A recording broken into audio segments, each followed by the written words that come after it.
Hello everyone, welcome to नमहा commerce classes. तो ये हमारा सेकंड लेक्चर है थ्योरी ऑफ डिमांड का। इससे पहले वाले लेक्चर में हमने मीनिंग ऑफ डिमांड, डिज़ायर और डिमांड शेड्यूल के बारे में पढ़ा था। तो अगर आपने वो वाला वीडियो नहीं देखा है तो डिस्क्रिप्शन बॉक्स में उसका लिंक है, वहाँ से आप उसे देख सकते हैं। तो आज के इस वीडियो में हम डिस्कस करेंगे डिमांड कर्व और उसके स्लोप के बारे में। तो स्टार्ट करते हैं अपना topic. Meaning of demand curve. अगर मैं डिमांड कर्व की बात करूं तो ये हमारा ग्राफिकल रिप्रेजेंटेशन होता है। मींस अगर हम जो हमने डिमांड शेड्यूल पढ़ा था, अगर मैं उसी को ग्राफ पर बना दूं तो वो हमारा क्या बन जाएगा, डिमांड कर्व।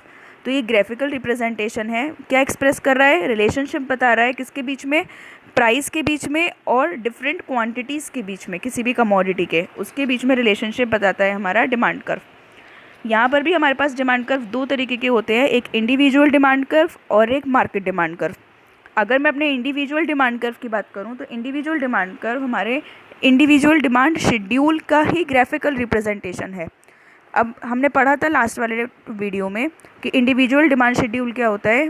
वो शेड्यूल जो हमें डिफरेंट पॉसिबल क्वांटिटीज़ दिखाता है, जो एक कंज्यूमर यानी कि सिर्फ और सिर्फ एक पर्टिकुलर बायर ख़रीदने के लिए तैयार होता है अलग अलग प्राइसेस पर। तो अगर हम एक पर्टिकुलर बायर के बारे में पढ़ रहे हैं तो हम पढ़ेंगे इंडिविजुअल डिमांड कर्व के अंडर। उसी का ग्राफिकल रिप्रेजेंटेशन हमारा कर्व कहलाता है। मींस शेड्यूल का ग्राफिकल रिप्रेजेंटेशन कर्व होता है। यहाँ पर एक डायग्राम है उसी से रिलेटेड। अगर हम यहाँ पर देखें इस ग्राफ को तो हमारे वाई एक्सिस पे प्राइस ऑफ द कमोडिटी है और एक्स एक्सिस पे डिमांड ऑफ द कमोडिटी है। ये हमें क्या दिखा रहा है, अलग अलग प्राइसेस पर एक कंज्यूमर कितनी क्वांटिटीज़ खरीदने के लिए तैयार है किसी भी कमोडिटी की। जैसे कि यहाँ पर देखें तो अगर हमारा प्राइस 2 रुपये है तो एक कंज्यूमर 20 यूनिट्स खरीद सकता है। अगर प्राइस 3 रुपये हो जाएगा तो कंज्यूमर 15 यूनिट खरीदेगा। 4 रुपीज़ के प्राइस पर वो 10 ही यूनिट्स खरीदेगा और 5 रुपीज़ के प्राइस पर वो 5 यूनिट्स खरीदेगा। मीन्स जैसे जैसे हमारा प्राइस बढ़ता जा रहा है वैसे वैसे जो हमारा कंज्यूमर है वो कम क्वांटिटी को डिमांड करेगा।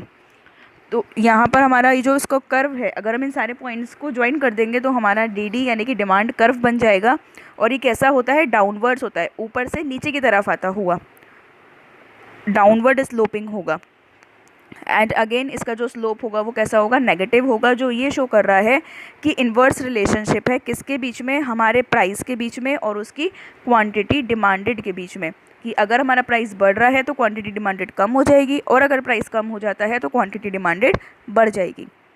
इसके बाद हमारा नेक्स्ट टॉपिक आता है मार्केट डिमांड शेड्यूल का।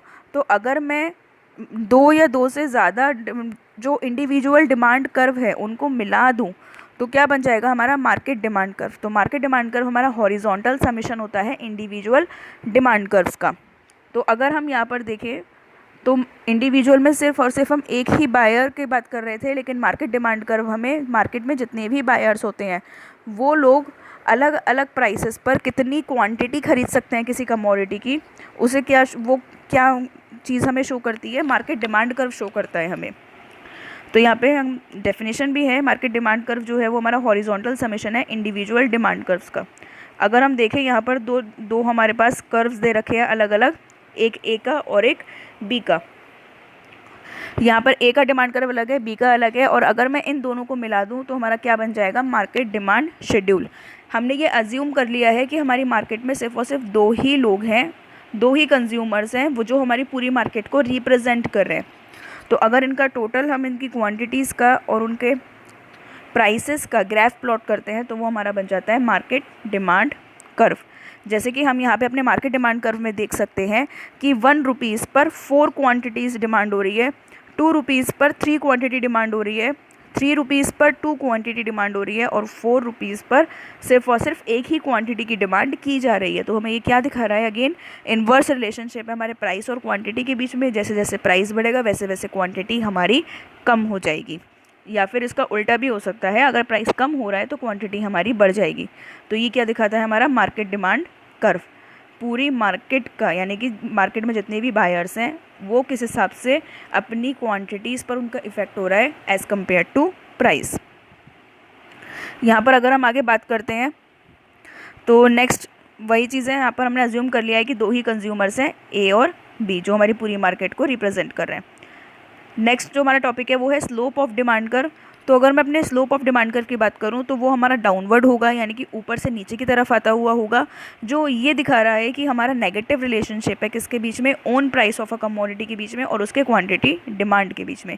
मीन्स अगर एक चीज़ बढ़ रही होगी तो दूसरी चीज़ कम हो रही होगी। तो इस नेगेटिव रिलेशनशिप की वजह से ही हमारा जो डिमांड कर्व होता है वो नीचे की तरफ आता हुआ होता है, फ्रॉम लेफ़्ट टू राइट। इसको हम ऑफन, जो हम कभी कभी स्टेट करते हैं, अगर हमें एस्टिमेट करना हो इसका तो वो कर सकते हैं delta P divided by delta Q से। डेल्टा क्या है, चेंज इन प्राइस, कितना चेंज हो रहा है प्राइस में, और उसकी वजह से हमारा क्यू कितना बदल रहा है, यानी कि चेंज इन क्वांटिटी डिमांडेड। और नेगेटिव साइन ये रिजेंबल कर रहा है कि इन दोनों में जो रिलेशनशिप है वो कैसा है, नेगेटिव है या फिर इन्वर्स है। सो ये था हमारा पूरा आज का topic. So hope you like the video and don't forget to like, share and subscribe the channel for regular updates. Thank you.